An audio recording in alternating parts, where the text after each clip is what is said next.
guys, welcome back to our channel. Is our family vlogs. So once again, nandito naman po ako para ibahagi po yung lahat tungkol sa mga collectible na barya tsaka collectible na banknotes. So bago po ako mag-upisa, shout out po muna sa lahat ng mga grupo namin, Luzon, Visayas, Mindanao, lalo na dyan sa Zamboanga City, mga ka-brother ko Muslim. Assalamualaikum warahmatullahi wabarakatuh. Diyan sa Bisaya, daghang salamat sa inyong paglantaw sa channel naman. Also, mga Ilonggo, Negros, Iloilo, kag Bacolod, damo gid mga salamat mga kagrupo namin dyan. No? Sa labas ng bansa, kay Mark, Brother Lester Kamayon dyan sa Canada. No? Shout out po sir, no? Always free lang po sa trabaho. Also kay Sir Angelo Fernando Bailicada TV. So, umpisan ko na guys, no? Nais ko lang po ipakita ang bagong huli namin galing po sa seller, solid followers namin, no? Palagi nanonood sa channel namin. So, focus po natin sa barya. Ito po guys, 5 piso. So mga viewers, no? Palagi kong sinasabi, wag po kayo basta-bastang mag-alok agad, no? Yung palagi kong sinasabi, panoorin nyo muna ang buong video at intindihin para maintindihan nyo po, no? Yan po. 5 piso 1999. Error coin. So, para patunay na error coin, no? I-zoom natin sa camera. Yan po.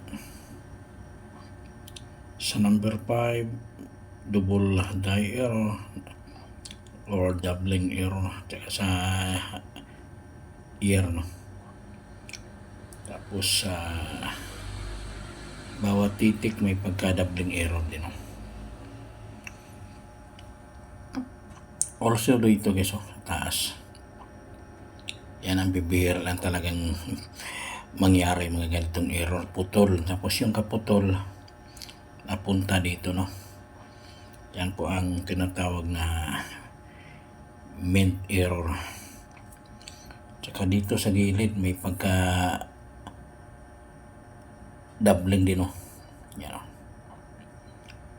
Nagiging dalawang rim na, no? Dito single rim, tapos dito error. So ikutin po natin sa reverse para maintindihan sa mga viewers, no? Yan po, may pagkakapal yung mga titik, no? Yan po ang mabibihira lang mahanap. Kaya gustong-gusto ni Sir SR yung mga madalang lang, kasi sa sobrang dami naming koleksyon, ako lang po ang bumibili ng mga error, no? Basta pasok lang sa hinahanap namin, no? Mga viewers, wag po kayo mahihiyang magpasa sa FB page namin, no? Mga error, any kind of error, any composition sa barya, para makilatis namin, no? So para maintindihan talaga sa mga viewers o sa inyong lahat na nanonood ngayon, i-compare po natin sa normal na 5 piso, no? Yan po. Also 1999, no? Yan. Alin ang pagkakaiba sa dalawa, no? Kulay, tsaka sa gilid, tignan natin, no? I-compare din natin para talagang maintindihan sa mga viewers, no? Yung normal may medyo makapal, no? Tapos itong kulay ginto medyo manipis konti. Yan. Yung normal, talagang walang error yan, no? So titimbangin natin, no? Para talagang maintindihan kung bakit binibili ni Sir SR. So muna natin, no, sa timbangan. Yan. So timbangin muna natin yung normal. Yan po, pasok po sa bigat yan. Yan po ang normal bigat ng 5 piso, 7.85 no, or 7.8.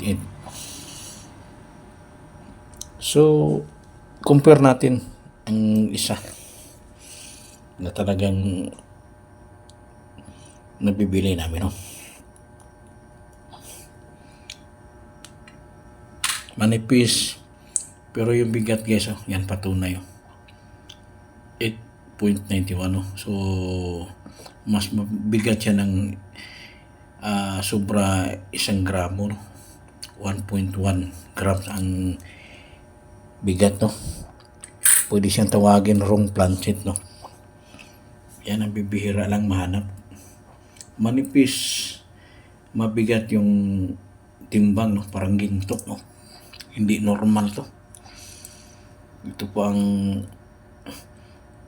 sa akin lang, ito po ang wrong planchet, no.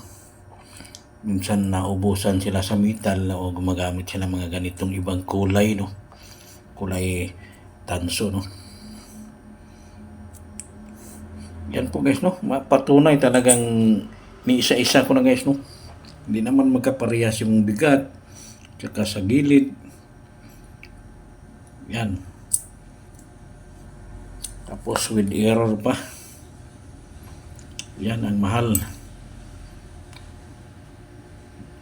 So kayo mga viewers, anytime pwede kayo mag-alok, no. Yung mga bibihirang makita nyo na error, yan, mga ganito, bibihira lang, mga putol, tapos napunta sa taas, tapos doubling error, RDA, patuloy po namin binibili. Silver coin, scrap, silver, scrap gold, no. Kompleto po tayong gamit dito. May timbangan, may pampatak tayo, no. So, yan lang po, no. Sa lahat ng nag-aalok namin, no, na hindi pa na-replyan tungkol sa mga piso, no, pisong malaki, ay yun po ay wala pong katotohanan guys, no. So ulitin ko guys, no, sorry po sa inyong lahat, yung mga nag-aalok dyan sa FB, no. Ito na po ang mga ginagamit ng mga fake collector, no. Kaya kami na laking naapektuhan kami lahat ng mga legit, no. Yan. Ito po ang ginagamit nila lahat yan. Binibili ng mahal, umabot ng 5,000, 50 hanggang 1 million, no.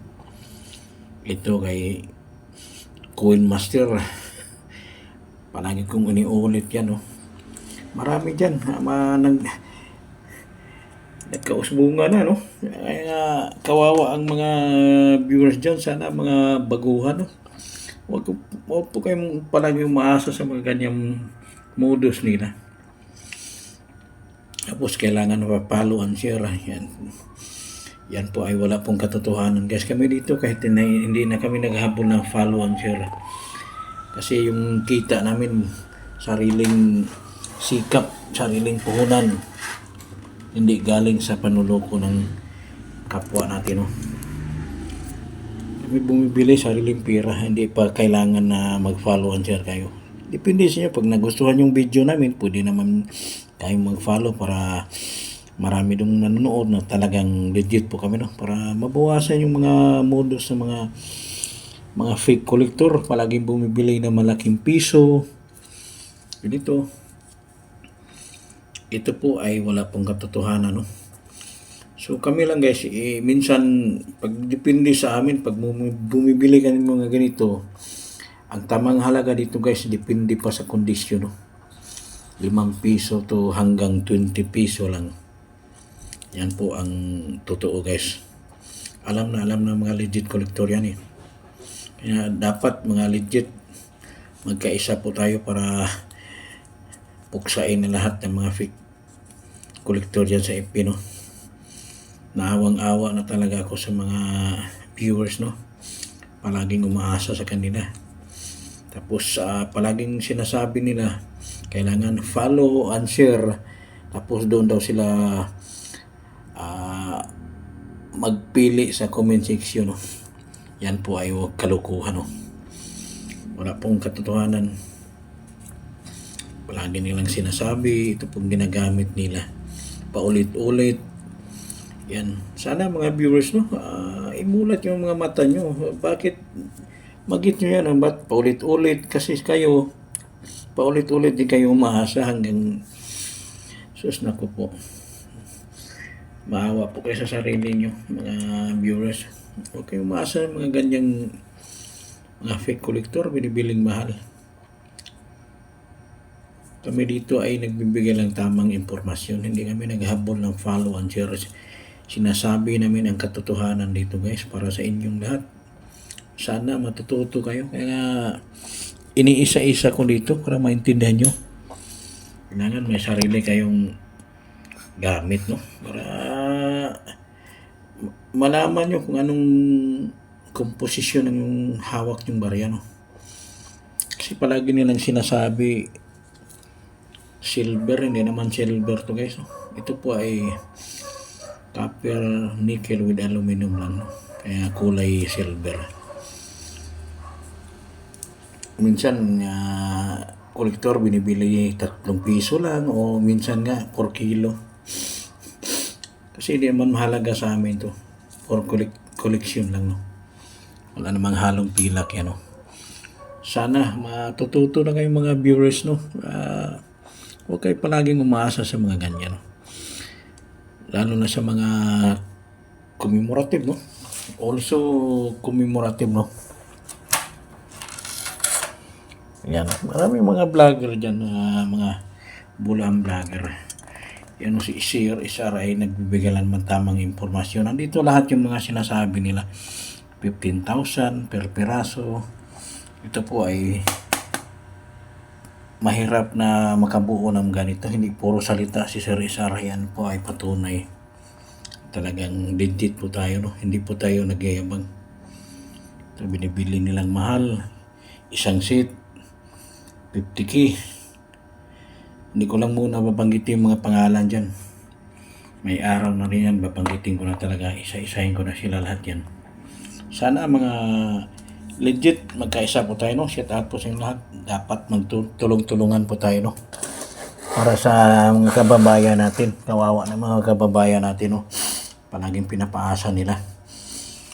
So, ayaw namin ng mga ganyang kawan. Kasi parang nakonsensya din kami sa mga pag naawa kami sa mga viewers, parang parang na-stress ka. Sobrang parang sinisira nila mga Coin Industries, no? Dapat tayo mga legit, magkaisa na po tayo. So, yan na po, no? Para sa inyong lahat, mga viewers, solid supporters, sana may share niyo po ang video na to, no? Para makikita sa mga bulang vlogger or fake collector. Thank you very much sa inyong lahat, mga legit collector. Bye bye.